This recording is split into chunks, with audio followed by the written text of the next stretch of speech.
Assalamualaikum warahmatullahi wabarakatuh. Selamat pagi mahasiswa-mahasiswi.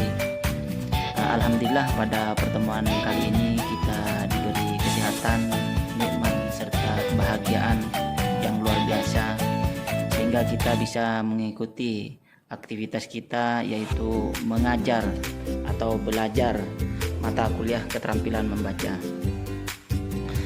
Kiranya pada momentum ini mahasiswa perlu banyak bersyukur karena Allah Subhanahu wa Ta'ala telah memberikan nikmat yang luar biasa sehingga rutinitas kita selalu bisa diikuti secara kontinu.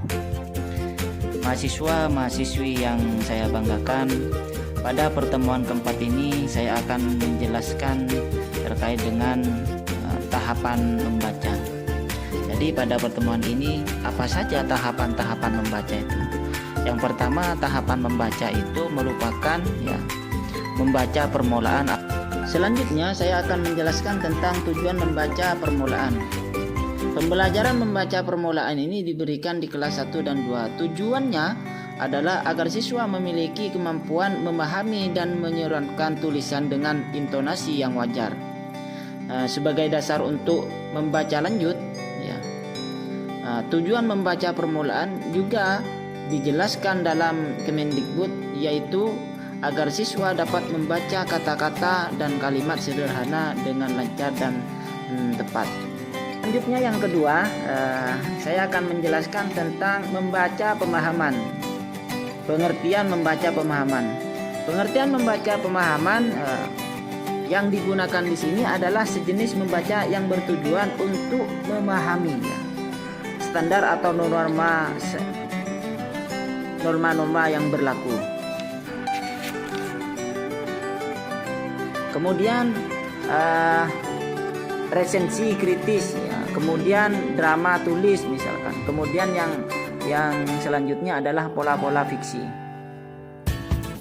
Selanjutnya saya akan menjelaskan langkah-langkah membaca pemahaman.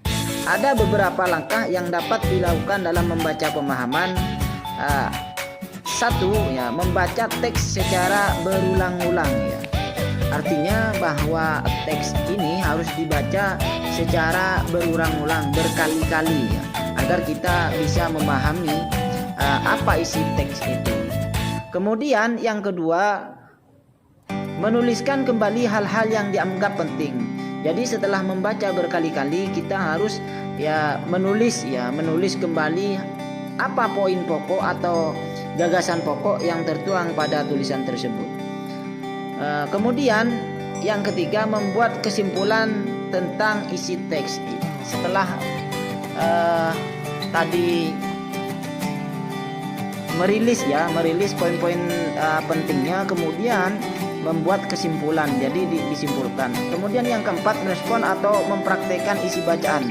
Dalam hal ini menyeleksi bacaan. Jadi setelah membaca kita harus menyeleksi bacaan-bacaan yang sudah dibaca berkali-kali tadi. Itulah kiranya pembahasan terkait dengan keterampilan membaca.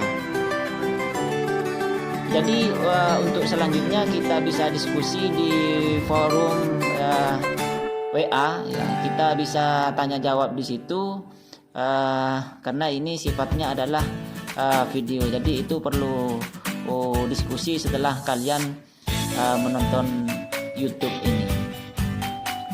Itu kiranya yang bisa saya sampaikan. Apabila ada materi yang tidak dipahami, maka nanti diskusi di forum-forum yang lain, yaitu forum WA dan media-media yang lain. Demikian, akhiron wabillahi taufiq wal hidayah. Assalamualaikum warahmatullahi wabarakatuh.